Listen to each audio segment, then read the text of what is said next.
What's going on, Knoxville 363? People wanted to know what exactly rooting your phone does. Okay, so let's do a little visual example.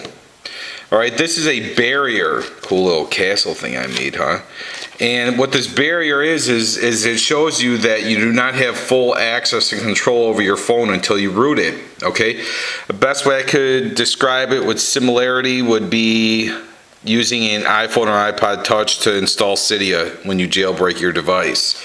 Okay, so what this does is it enables you to some prime examples, and we're not going to get any, we won't get too techy or anything like that in this video, just something that the average person with pretty much no knowledge of anything that with cell phones can do. You can delete stock applications, you can control your CPU, basically make your phone run faster when you want it to and have it slow down, and when you don't want it to, when you have it in sleep. You can do that. You can take screenshots, you could Wi-Fi tether, basically enabling your phone to be a Wi-Fi hotspot, and you can also back up your device. So let's just run through a couple examples really quick that every user should be able to access just fine. Now, there are free and there's paid versions of Titanium Backup. However, I just have the free one. So the first time you load, it's going to run through a couple menus and whatnot. Just keep hitting OK and it'll bring you to this menu. Now, Titanium Backup is important because by the name, it backs up everything on your phone. Obviously, if you have the Pro version, which is $5.99, you can do a little bit more. In these, what the X's are, that's what more you can do. Now, I personally would use this program because what this enables you to do is it enables you to make backups of every single file, every single application, every single thing in your phone. It can basically send a mirror image of your entire phone to your SD card, which is very useful. Now, say for example you do not want the stock calendar app, like obviously I do not use it, I use Jort. So what you can do is you press on it, and let me see if I can get these. Sorry, I don't know why the lighting does that. Anyways, I'll read them off real quick. It says backup, freeze, uninstall, wipe data, or run app. Okay, the reason why you would want to use this if you don't want to back anything up would be you can delete whatever application you want. Okay, so that is another useful thing that you can do with only a rooted phone, and I believe that pretty much covers it. You can also, I don't know how to use it, so therefore I'm not using it. There are several applications, paid and free ones, where you can alter the CPU. You can either make it run faster when the screen's on to make your phone quicker, I suppose when you're on the internet or anything like that, or when you have it in sleep, that it would basically use less power, so therefore you'd be saving on your battery. So those are just some examples, and these are just very basic for the average user who it doesn't really require a lot of knowledge. However, they're just applications you can use and benefits that you only get by rooting your phone. So thank you guys for watching. If you guys have any other questions about what you can and cannot do, or if you're running into trouble by trying to root your phone, I strongly encourage you guys to go to androidforums.com. They would be able to help you guys out a lot more than I could, because I am a noob when it comes to root phones, or rooting your phone rather.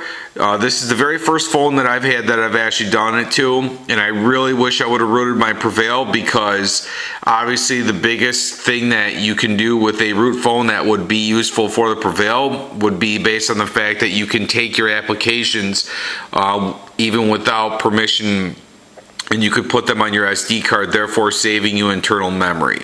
So thank you guys for watching. I did make a Facebook page, so make sure you guys click on that link below and make sure you just give me a quick like on my page.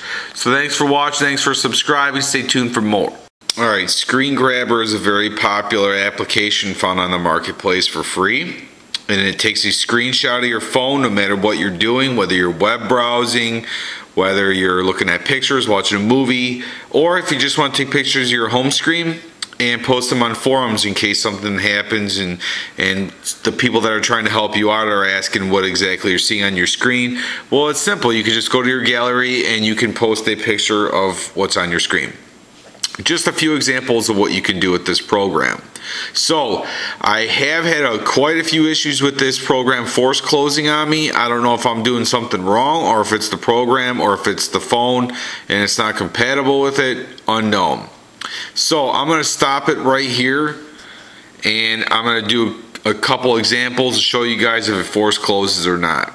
So what you do is you open it up and you want to make sure that, I'll take it off.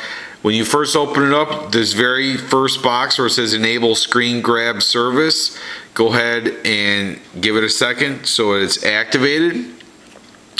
And you can set however many seconds that you want it to delay. I have mine set to 3 seconds. So now what we will do is I will go and we'll take a picture of this, okay? So I tap the thing and then I shake my phone. Okay, so make sure whatever you guys do when you go to take the screenshot, well, first of all, let's take a look at it while I explain this. Constantly shake your phone until it goes off, because if you don't, then it's going to force close. Now, all of my screenshots have been coming upside down. I don't know if that's the reason why the program, if the program is meant to do that or not. But anyways, all you have to do is you can go in your gallery and then you can alter it that way.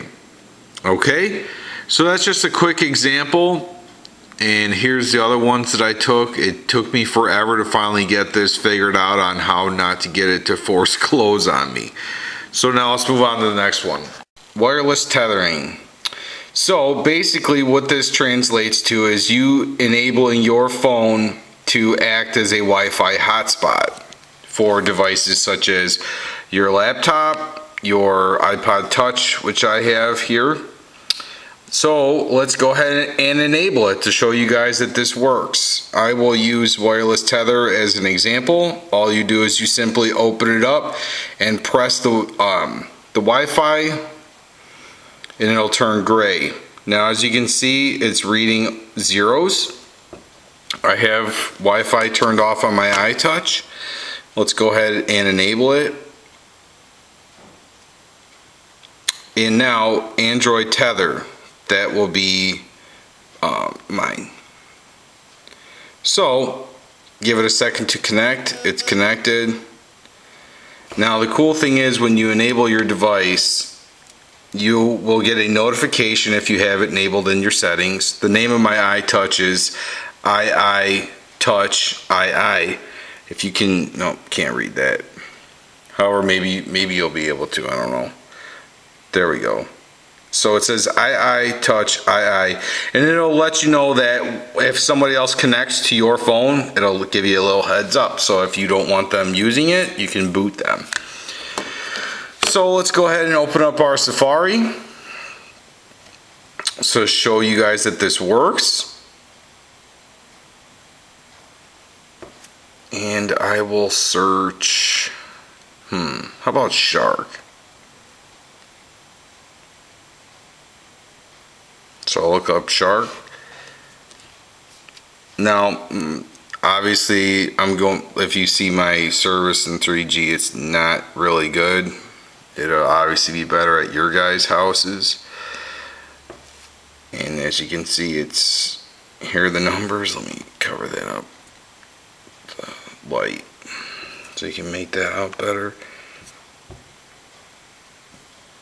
Darn it. Alright, so anyways, but So there it is. I'm on Wi-Fi, and to show you guys that I'm still using my Android device, Android Tether, that's the Wi-Fi it's connected to. That is one of the biggest things people want to root their phones for, because Sprint and Verizon, they actually charge you to do that on your phone.